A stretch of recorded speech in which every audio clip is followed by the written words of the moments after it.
2 years. We lived on a floor in the dorm for the other 2 years, and I watched him kind of grow in it and watched his passion for it.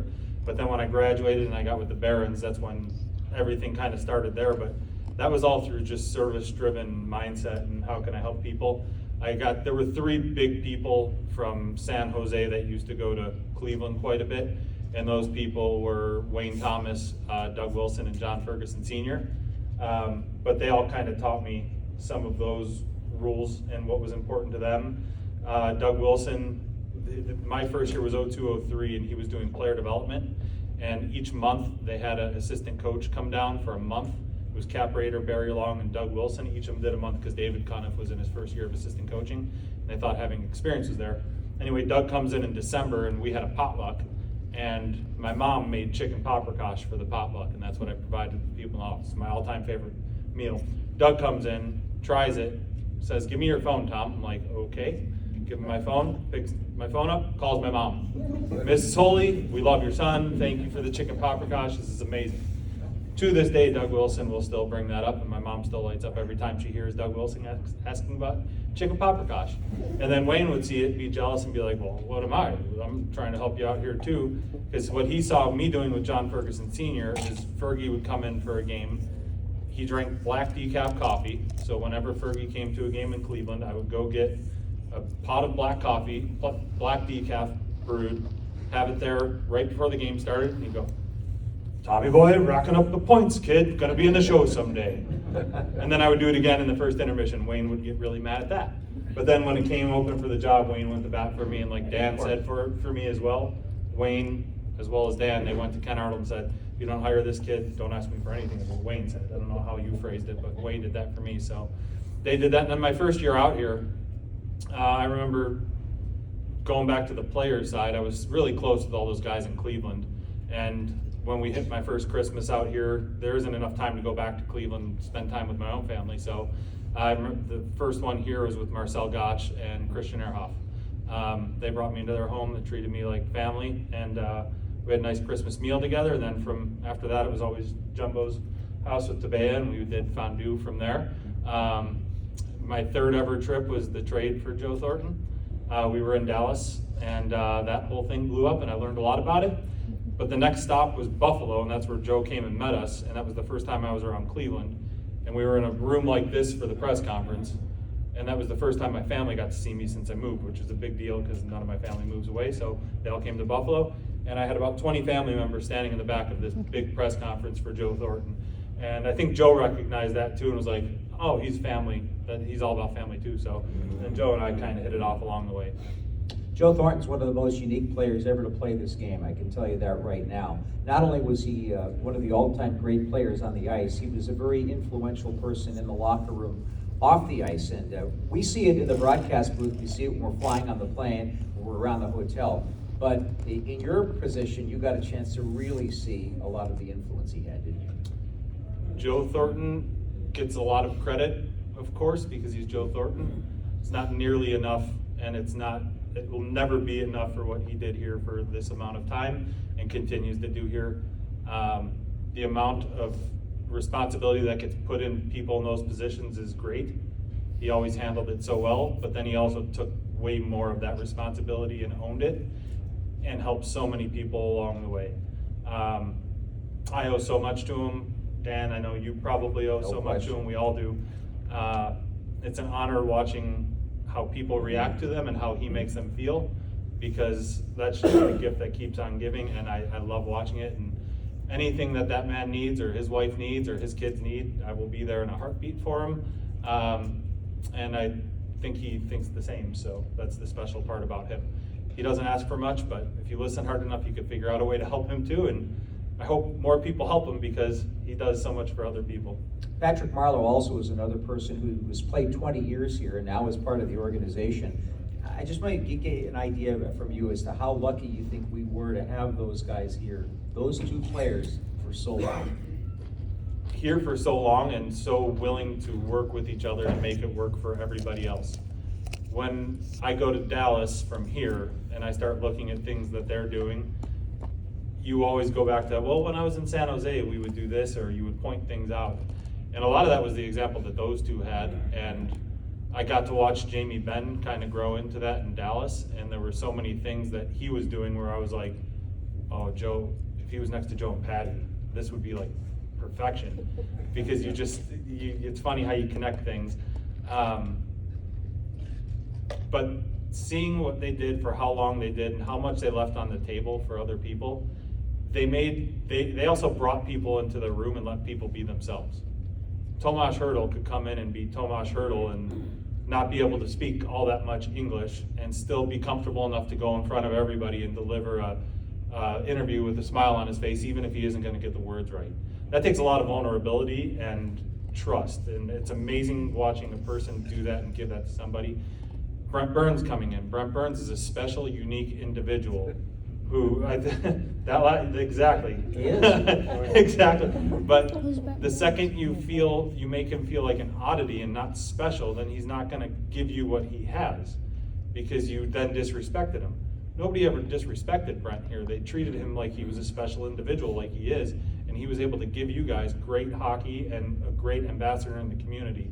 And that's all credit to what Patty and Jumbo kind of fostered in that room here. People could come in and be themselves and feel like themselves, and that would get them to their greatest ceiling or reach their potential. And of course, that continued on with Joe Pavelski and with Logan Couture. I remember when Logan Couture was a rookie, he came in the first day, and his first practice, I wasn't sure what was going on out there. What did the guy see in him? And then I talked to him after the practice, and I said, this guy is somebody that really is going to be an important part of this franchise. And I think you said the same thing. Well, it was great when he was coming up. He would be in development camps and rookie tournaments, and you didn't really notice. No, you were right. like, this is the first round pick, and he went, what, 9th overall or whatever. And then you're like, I don't get it. He had so much subtlety in his game, and he was so attuned to the details that then once he got put in the position to succeed, it was just like check, check, check. Well, this guy hunts. This guy is a predator out there. He's amazing on how he sees it. And then you get to know him a little bit. He's a sports junkie. So he's watching every team, every sport, and learning from, oh, this leader did this. This is how they got that guy going in that sport. Oh, this is how this coach dealt with that situation. So he's just taking in all this information and applying it. And I have a lot of time and respect for Logan. We didn't even get into Pav, but Pav obviously is Pav. Yeah, something special about him. I mean, the first time I really saw him was a preseason game that we had in Fresno at the what's the name of the Save Mart Center? Yeah. Was that Vlasic's first? Was that when he did that 5-on-3 PK? Right. And he made it as a teenager. Right. That was Vlasic. Classic, yeah. Well, Joe Pavelski, though, really jumped out at me that day. And he's one of these guys you can watch. I don't know how to describe it any other way. You're watching him think on the ice. You can actually observe where he's going, and you could see his thought process, and then it happens. And it's funny how we're talking about these guys. Logan Couture, for me, the quintessential moment for him when he really took over in many respects was, of course, in that 5-minute span, and when Pavs went down in Game 7 against Vegas. Team's down 3-0. First goal, when Logan turned around, and I could read his lips, and he said, "That's one." And I'll never forget that. I said, "We're going to win this game." So I was sitting on a couch in Dallas because I had already left, and I was sitting on a couch in Dallas watching it, and we were in a bad storm, and my DirecTV went out, and you guys were down at that point. Hopefully, you tuned in on the radio. Well, so I was so I'm in Dallas. I'm working with Dallas. My emotion was still with all my friends, so I was like down. I didn't want to see my friends suffering, wanted to see them succeed, and I was like, oh man. So it kicks back on, and then it was right before the power play happened, and I got to watch it all build back, but I was pretty jacked up for being an employee on a different team. I was pretty pumped up. I want to get into that, because obviously opportunity knocked for you to run the communications department effectively for the Dallas Stars. And you got to meet somebody, I think, that had a big influence on you, Jim Nill, the general manager of the Dallas Stars. Tell us about him and what he means to you. Jim Nill is one of the greatest people I've ever met in this sport. He is so loving and caring. He's smart as a whip. He knows players inside and out. He's the GM of Dallas, by the way. Yeah, he was the assistant GM there in Detroit, a long time assistant GM for Ken Holland. He had chances to leave Detroit and didn't. Stayed with Detroit and waited for the right time, which wound up being Dallas. At the same time I went, he was hired a few weeks before I was hired. Obviously, my hiring had nothing to do with him. But when I did go there, Todd McClellan called him and said, you don't have to really talk to him, I approve. And so when I got to the interview, I was supposed to interview with Jim, and Jim said, no, we don't need to, you're good. So, thank you, Todd. But Jim, his wife, Becky, is his heart and soul. She's been through a lot. She dealt with breast cancer for the last, I would say, 20-ish years or so, and there were a couple times where she wasn't really supposed to survive, but their faith and their strength got them through it, and she keeps persevering. And to see how much he could still give to everybody, knowing that that's in his life, is such an inspiration. And again, we got to spend 66 days in the bubble in Edmonton when we were pushing through the playoffs there. When return to play happened, I was lucky enough to be a part of a Stanley Cup final run there. And I got to sit there and watch game after game, day after day with him, Scott White, Mark Janko. It was the four of us sitting there watching 3 games a day, and then going and getting a burger and watching the East games. And he was just always so sharing, and he challenged me in a lot of ways and made me think of different things, but he also did ask for my advice, and I was able to help him in certain ways, and God knows he helped me way more. So. Well, one of the things he did do was give you a little bit more of an opportunity to get on the hockey side. Did he not? How did that transpire?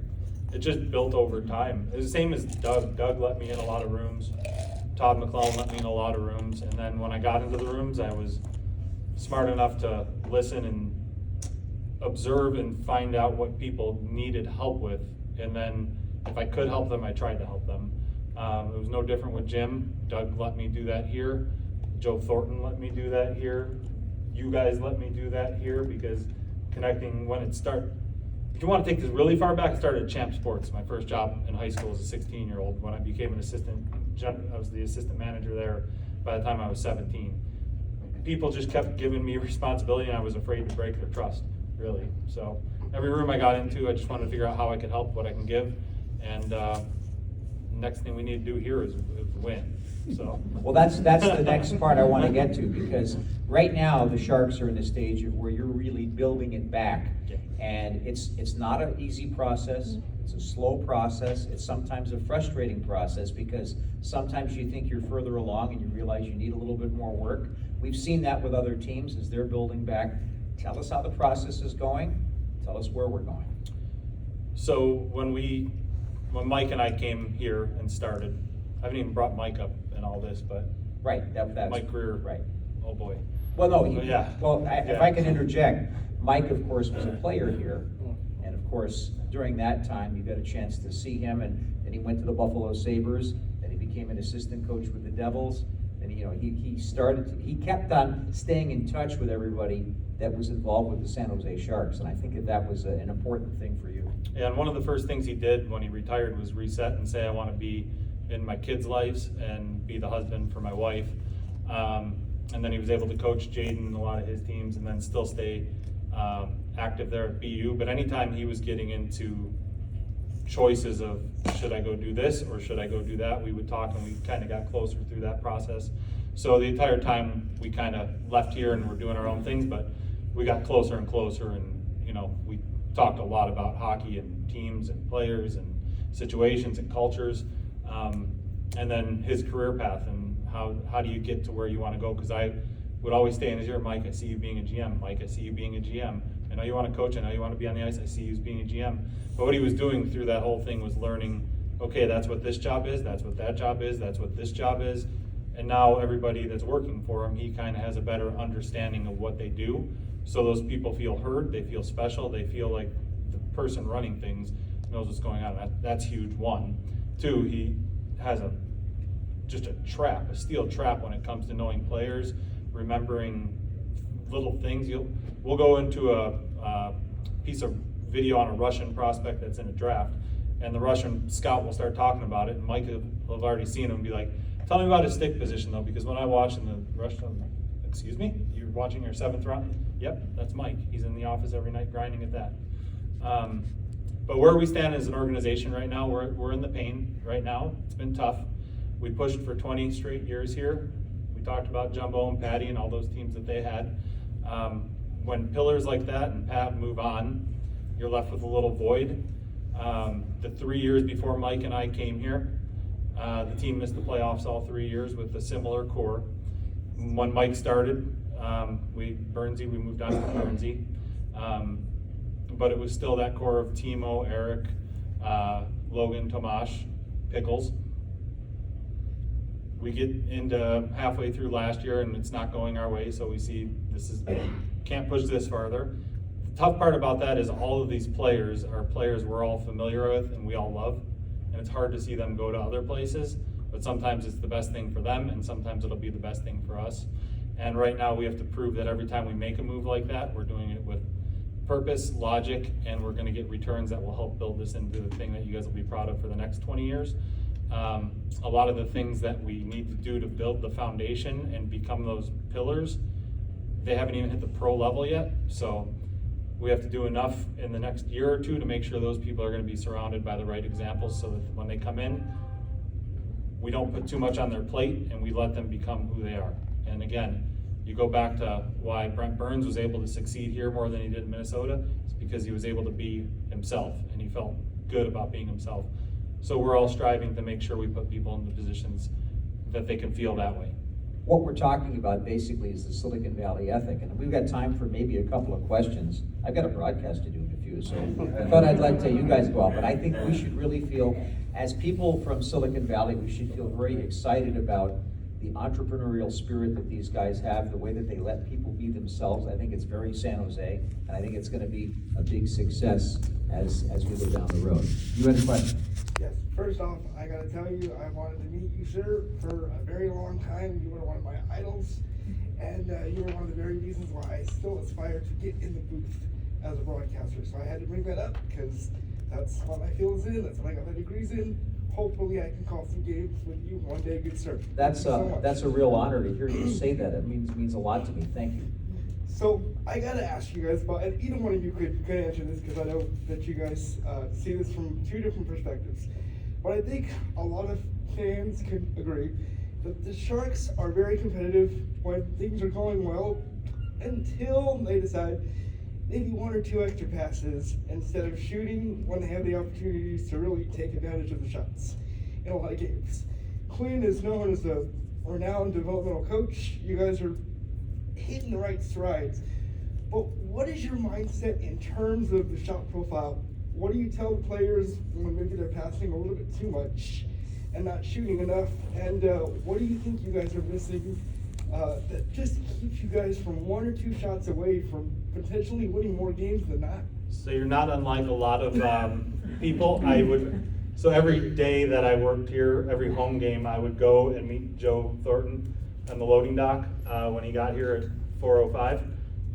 His dad would come with him a lot, and the last thing his dad would always say to him is, "Shoot the puck more, Joe, shoot the puck more." So that refrain is heard a lot, but the thing we need to do is first of all, you build a system that we want to be fast, hard, and direct, because that'll get us more shots. But you be fast and hard, you find yourself in spots to shoot. Sometimes you take the shot, sometimes your creativity takes over and you want to move it to somebody else. But once you get creative players in that play fast, sometimes it's shoot, sometimes it's pass, sometimes it's just kind of absorb some contact and create space that way. But it's all about manipulation and how you can manipulate the other team and they're trying to manipulate you at the same time. So it's fast. One thing I will say is he's going to really like Casper Haltonen. He shoots the puck. Yeah, he fires the pill. Yeah. I've got, do you mind if I take off? Yeah, I'll stay here. Go ahead. I have to go on the air in 5 minutes, so. Thanks, Rudy. In 3, 2, and 1. 3, 2, Hello, Sharks fans. This is Dan Rusinowski. Stays entertaining. Hey folks, before I go, I just want to say thank you very much for being loyal Sharks fans. We know that this is at times a trying time for the organization, but the fact that you're here and supporting the team, and appreciate the effort that these guys put in, because they put in a big effort to be as competitive as they can to try to win games. Say we can take on Timo Meier tonight, Fabian Zetterlund game winner, I'll take that. I'll take it. It'll be a lot of fun, but again, the process that you guys are going through right now, I went through it back in the early 90s with this team because I've been here since day one. When you go through those tough times and when you get through them and then you start to experience the successes the challenges, you really, really appreciate it more. So thank you for that, and we'll see you on the air. Thanks, Rudy. Hockey Hall of Famer Dan Rusanowski. Yeah. Okay, so, like, team performance aside, when you talk about, like, the culture that guys like Patty and Jumbo created, I think, like, for me as a fan, one of the things that I'm concerned about as we, develop this new team is sort of still having that. So I think about, like, what kinds of things are you able to do to ensure that the new guys coming in are able to, I guess, keep that going, not have that impacted? How challenging is that? What kind of things are you looking at? That's really important to me as a fan. Yeah, and it's really difficult because, again, the people who are leading the charge and will lead the charge are going to be different, and their personalities are going to be different.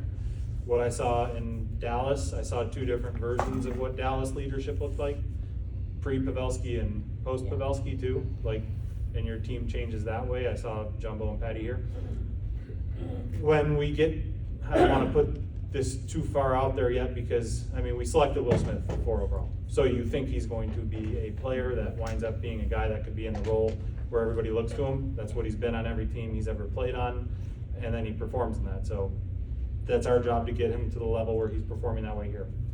How is he going to create the culture? What is he going to do? How do we give him tools to be himself and feel that the way he leads is successful? How do you find people that help him lead, who support the way he leads, who mask the things that he doesn't have? So it really is a getting to know you process, and we still have to find people who come up with Logan and Tomas right now. Mhm. Like, they're doing it and they're hanging on, but they're trying to transition from what was to what will be, and they're gonna have to probably find a support role too in supporting people who are gonna come up and be what they were. Like, so that's all hard. It's stuff we're watching. What we are doing as executives for them is making sure they have things that keep competitive edge. Is our plane good enough? Is the food at our rink good enough so that they're being fed right? Do they have nutritionists that are telling them the right things to put in their body, what they should avoid, how to make sure that they're not putting inflammation in their body? Are we giving them the right strength and conditioning people? Are we giving them time away from the rink that recharges their battery so that they come back and give us their all when they're here? Do they have an open communication policy to people like me, especially Mike, so that they feel comfortable enough to tell us, these are things that we think are working, these are things we think we need to improve on? It's so multi-pronged, it's hard to really give you one direct answer. Yeah. And plus the magic has to take over too. Once that group starts, they start getting that success on the ice, and then they start building that camaraderie and that brotherhood and fraternity through the room too, where they don't need a whole lot of us, but we have a lot to go on all of that. But it's something we're very aware of, and I've been the culture guy kind of everywhere I've been, so it's important to me, like you, it's important to me too. So Well, that's good. thank you for noticing it. And it keeps me up at night. First of all, I want to say I've just gotten into hockey about 4 years ago and got to be a really big hockey fan now, and been a full season ticket over 4 years, and it's been a lot of fun. But this year, the thing that I've been noticing with Sharks is most games, probably about 95% of them, they play very competitively up until about 5 minutes before the game is over. And then they doesn't seem like for about 2 minutes they play very hard. And then with 3 minutes left in the game, they change their whole strategy. And then they wind up losing it. Why do they change the strategy when they were playing competitively and like the game's tied or 1 point behind? The Why score does that effects happen? kick in. Yeah. I actually thought we struggled with that a little more last year. where when we got into games, we didn't know how to handle the first 2 minutes of periods and the last 2 minutes of periods, where we really struggled with that last year. And that put us behind an 8 ball, and that kind of set a chain reaction into where we are today. And to me, the last 3 minutes of the game, they're playing competitively throughout the whole game. And then they changed the strategy. It's been working for them because they're close to the game. They just need that one more puck to win, and then they start shooting way out. No, and you bring up something important, and some of that comes with confidence, and some of that comes with when you get a lead, protecting a lead, and knowing how to play with a lead. One of the things that we actually do, this isn't really gonna answer your question directly though, is make sure that we have mental skills coaches and performance coaches, we have a sports psychologist on staff that is available to everyone, because mental fortitude is important, and knowing how to be able to manage yourself in important situations is something that everybody needs to improve on and get better at. And if anybody tells you, nope, I'm a perfect person in this situation, they're probably lying and not self-aware. So becoming self-aware, we all need to do that. No, but we'll keep fighting till the horn. And the good news is the guys are fighting for each other. We hit like when we had those 2 rough games there in November. Yeah. Oof. They got 10 points off. Yeah, and we wound up coming back and collecting ourselves and being a team. And our guys are still fighting for each other. It seems like every time at the end of the game, they empty the net, and it never works. Except those 4 games in the East. We had the 4 games in the East. We'll go to the back. Yeah, if you were to get a name on a jersey, that might, which I know is too hard to tell right now, but might be a player for the next 20 years, who would you get Who would I get? on a jersey? Yeah. Which jersey do you want to get it on Not first? Eckler, we already had Eckler. Do you want to get it on the Cali Fin, the teal, or the white? The new one. The Cali Fin, the black Cali Fin. So our team services guy had that very conundrum at Christmas time when he was shopping for his son. And I told him William Eklund, so I guess I'll tell you William Eklund, because that's what I told him. You already have Eklund? Yeah, you got Eckler. Musty. Mook Medulin, because we want to put so many letters on the back of the jersey for you. No, but that kid, he's really impressed us, and he's done a good job with everything we asked of him to do this year. He's come with a great attitude. He loves the game. He was a forward until he was 15. He was a center. And to see where he's grown defensively, like, he should be a good player for a long time. And good on us for not making our timetable want to make his timetable work. That's something we have to be aware of too. Just because we want all this success and all these people here now, that doesn't mean it's best for the kid. And so he's doing what he needs to do with the CUDA. He got a little call up here and showed that he could handle it, and we'll keep building with him. So yeah, I'll come here and then we'll work my way back. Yeah, I was here at the last Ice Insights with Mike. There wasn't a lot of discussion about ownership, and I just wanted to know what kind of latitude ownership is giving you during this rebuilding process. Hasso is a great owner. He checks in, he loves the team, he's fully invested, he gives us the resources we need to. I got to see a different type of owner in Dallas who was also good, and they're getting success out of it, but that was an owner that really wanted to talk about, I want to trade this, or I want that cut, or stop spending. Hasso hires people to put them in places and lets us do our thing, and it's up to us to make sure when you get that longitude or latitude that you make sure he's getting the things he needs out of it. Obviously, our record being what it is, that's disappointing to him, but I think we've been clear and transparent and honest with him as to what this process is, so he's willing to give us the benefit of the doubt when it comes to the on-ice performance, because we built a little of this in. It's been harder. Like, when you're going through it, doesn't matter what you say, this stinks. Like, you don't want to be going through this part, but our eye is on a bigger prize, and our eye is on what kind of just happened here. 20 years of excellence where you guys come to the rink and just know we're going to walk away with a 4-2 win. Like, that's where we want to get to, but we can't skip steps to get there. But Hasso's been very supportive of that, and Mike has been very honest with him as far as what that approach is and when guys are ready or not ready. We're not trying to, I think one of the things you'll not hear from us is say, prospect X is gonna be the next huge thing and everybody should rush to get this because I just kinda did it with Luke Medulin, but it was more as a joke as the name.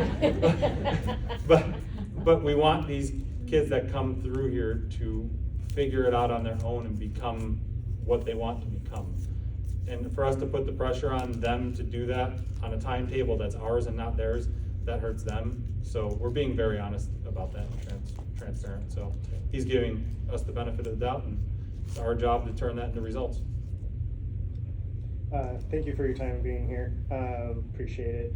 I'm a big fan of Tommy Wingles and Chloe and those type of heart and soul and grit players. With the upcoming prospect pool of Bordelot, Musty, Smith, Hakkinen, and all of them, and the current league is really bullying rookies. Is there any kind of somewhat plan in place or desire to have a protector? Not a goon or anything, but someone like Wingles or Chloe that have skill but have the heart and grit to protect those young guys like Chloe did for Cooch and Wingles did for Tommy and everything. No, that's an important piece to have. I think that's why, I mean, right now we have Giovanni Smith and Scott Savern at both levels that play a little bit of that role, but we want them to be hockey players first. Like, Yeah. first and foremost, if you can play hard and fast and earn ice time, then that other stuff can take over, but you need that in a team. When somebody steps up and takes a liberty, you need a team full of guys to step up and say, no, you don't do that with our team. That goes back to culture and what you're talking about and making sure that we fight for each other, and that is part of the core of what we want in a Sharks player, to make sure you're hard, fast, you have respect, and all that, all those things kind of come into a player that will do those type of things where, nope, I'm gonna step up here and I'm gonna take this hit, or I'm gonna step up and grab you so you can't get to that guy. Whatever the case is, and like you said, it's not fighting, it's not really fighting anymore. We're talking about just a different way to, when a scrum starts, I'm gonna come in, I'm gonna look in your eye, and we're gonna shut this down. Then we're gonna go play hockey and we're gonna score. Stop it before it starts. Yes. Yeah, no, I just, because as we all know, officials really, for some reason, do not like the Sharks. Well, there was a study done once that when you wear black jerseys, Yeah. you don't get as many calls, so I guess we're gonna find out tonight. I don't know. Well, that was way back 10 years ago, and I can't remember exactly what it said, but they did look at stuff like that. So if he's relatively new to hockey, actually today is my 66th anniversary of my dad taking me when I was 7 years old to see the Red Wings and Montreal Canadiens at Olympia. That stuff Dan needs to know, because Dan could probably recite the goal scorers of that game.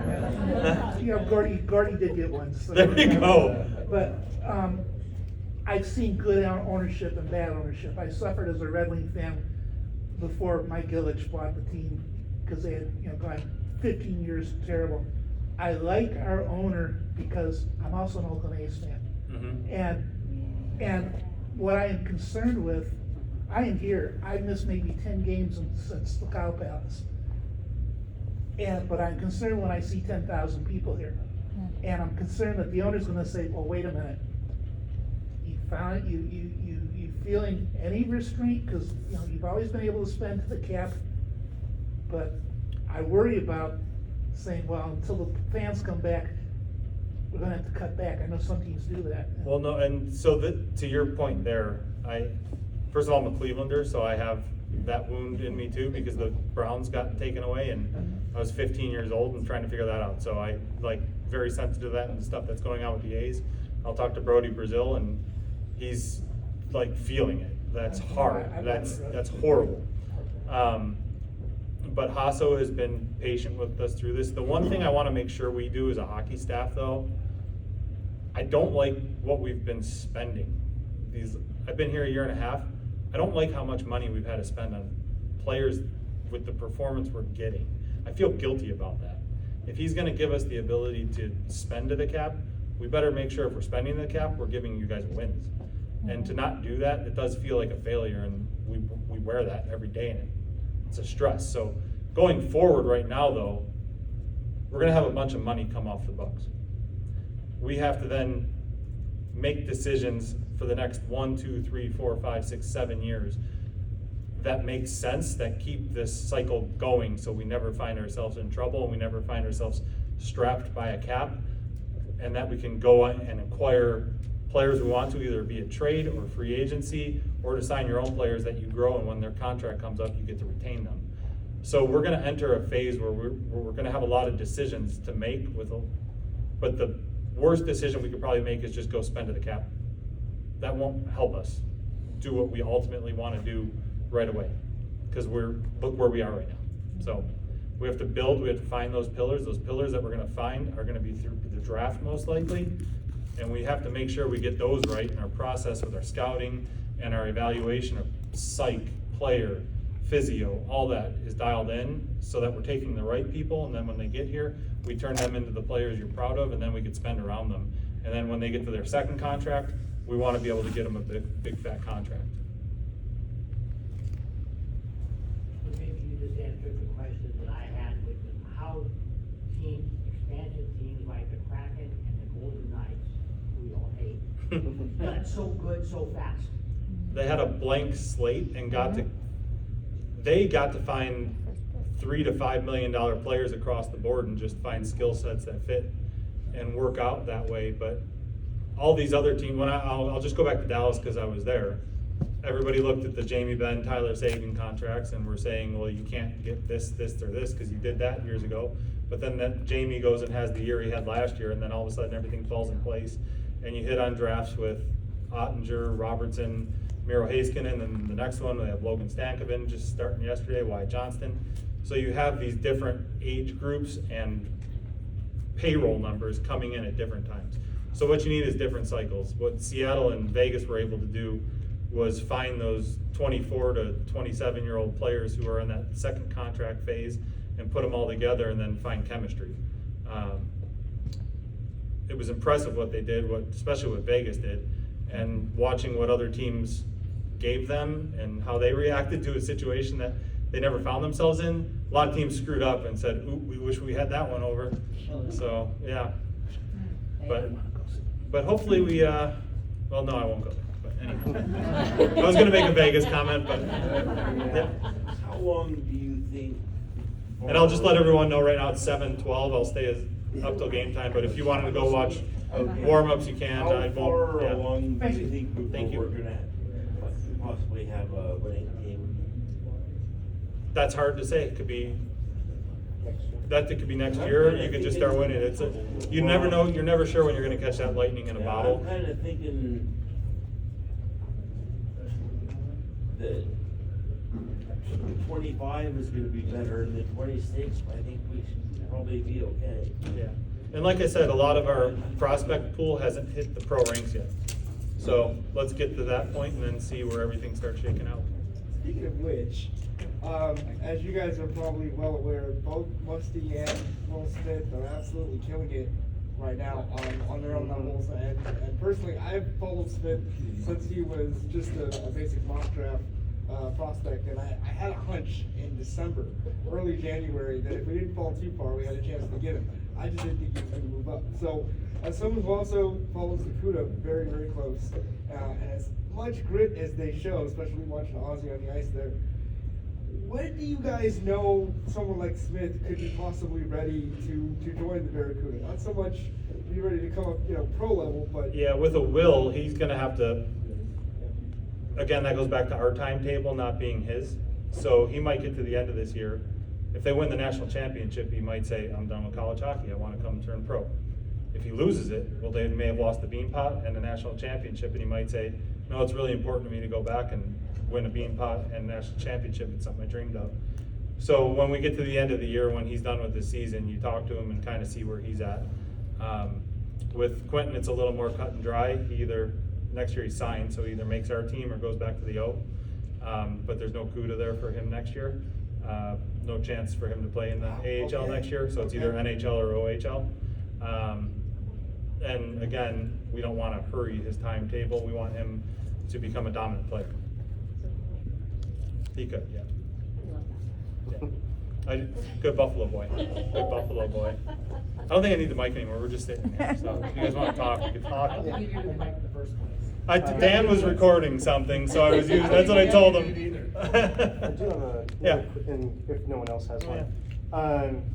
Glad to hear how much of a culture and a player guy you are. I've been following Chloe's recovery for many years since he left, and then especially with things with Doug.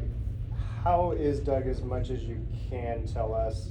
Because we know he's with Pittsburgh now. Doug's been great. Yeah, I talked to Doug. We talk once a month or so, and Because we he's were getting worried to about spend- his health for a Yeah, while he's getting to there. spend time with his grandkids and loving that. He's going out to Pittsburgh and Wilkes-Barre every now and again. Okay. So he's good. Okay. Yeah. That's good to hear. Yeah, hopefully he comes back soon, because we miss him. We Yeah. He was trying to get back for the All-Star game, for the AHL All-Star game, but then there was the weather stuff and he got canceled. So he was gonna come for the All-Star game, but couldn't. Oh, that's- So, I have a question that's Yeah. been, I don't know, sitting in my head, I guess. So we beat the Rangers not too long ago, but we were like on a 2-win streak, and then we beat the Rangers, which is, they're, up there. Mhm. How does the morale really shift with the team? I'm just curious because, we're growing, we're fixing things, we're in a regrowth period. I would think like these guys are like, oh wow, we did a great job, but how does morale shift, like in locker room? And you just in feel general? better. Like every time you win, you feel, thank you guys, you feel better. And that next day coming to the rink, you come with a little more pep Mhm. and belief, and it's good. We need more. But We does need to that, feel that. how does it shift when the next game's a loss and they like? That when you get into the grind of a season, it's funny because I'll go back to my Dallas days. We were so good here for so long in San Jose. My first 8 years, we made the playoffs every single year I was here. Then I would go to Dallas. Mhm. They had missed the playoffs for 5 straight years. Right. So when I got there, I didn't understand that feeling Okay. out of people that weren't on the hockey side. These were the business people, and Mhm. so we would be in a role, and we would, win 5 of 7. But then all of a sudden, and we'd be in a good position. And then we'd go on like a 4-game losing streak, and people would start freaking out. These weren't players and athletes in the room, but the business people would be like, "We can't be." It's like this happens every year to every single team. It doesn't matter if you're a first place team, unless you're Boston last year during the regular season, Mhm. you're going to have a losing streak. And typically the good teams, when you're on a losing streak, is when you start to loosen up and actually get a little more jovial and you joke with each other a little bit more Mhm. to loosen the tension, because you kind of just do it as a way to psych yourself into, no, we're good. So it's actually reverse psychology. When you get on a longer winning streak, that's when coaches actually start tightening Mm. up and get a little more serious, because they don't want bad habits creeping in. So it's actually inverse of what most people think. But when you're in this situation where we're at with our record, Mhm. when we get those wins, like, you feel good, and I want them to feel Right. good. And you do cherish They do. that more. My first year in Dallas, they were 5 years without making the playoffs, and we made the playoffs on our last home game, and I looked around, and again, remember, every single year I've been in the NHL, we made the playoffs. And I looked around, and it was like their Stanley Cup, and I'm like, this is strange. I don't understand this feeling. Mhm. And then the next year, we missed the playoffs, and I understood more what they went through, and I'm like, oh, that's it. So that emotional connection is important. You got him right in the heartstrings. Yeah, Alright. yeah. So, are the guys in the locker room now, are they staying positive? Yeah, they actually are, because yeah. Honestly, I'm having more fun this year than I did last year. Yeah. Wow. I'm thoroughly enjoying I'm more this fun year last more than year. I did last You year. got more home wins Yeah. this year. The way we've stuck together is really impressive, and I've been really happy when I'm at the rink and they're all eating together and they're joking around and being together. Obviously, the results aren't what we want, but they could have all gotten selfish and hard to work with. And I mean, Kyle's our PR guy back there. Kyle, you're around them every day. They're not saying no to you for stuff. They're being themselves and being good people, which is huge. Yeah. So, because to go through this, if they were the other way, that would be even worse. And Well, that's what I was then we're wondering. having a whole different talk here. I mean, if you're not having fun, what a horrible job. to have. Yeah. Yeah. Yeah, that's Yeah. so true. Yeah, so, no, I've been impressed with the way they've been. It's been, So- again, challenging because we're all competitors and we all wanna win, but Sure. I wanna win-win, I wanna win-win for a long time, like, that's the goal here. Yeah.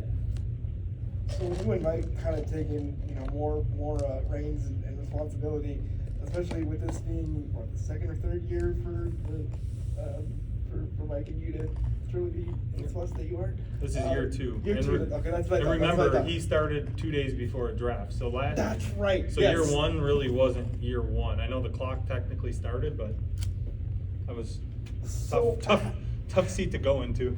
How do you guys feel, just from Thank your you. guys' Thank you. perspective, from year one to year two, knowing that you had to get familiar with other GMs to build their trust, on talks of any trades that do or don't go through, compared to this year, versus your first year? How do you guys feel now that you have more of your legs under you and you've made those trades and done very well, especially with the Carlson and Timo trades? I feel better about it in my own way, but Mike's had Joe Will's seen a lot of stuff, so he's had somebody to bounce that stuff off of. And the other thing is Mike knows so many people, and so many people know Mike. It's crazy how many people Mike Greer knows. And people trust him, and he's not loud about any of it. He doesn't want to be in any spotlight, but everybody knows him. Everybody wants to talk to him, so. And when you get into that fraternity, they have a close group. Those 32 GMs are all in constant contact with each other, so but now he's probably has a bit more of a book on each person and what they need, how they operate, what they ask for, what they don't ask for, what they're trying to get out of him. But it didn't take long to build that trust, despite him being the new kid on the block with the GM title? No. He's doing good. I'd say so, especially with this being the official anniversary when the league approved the Timo trade. A lot of people didn't think that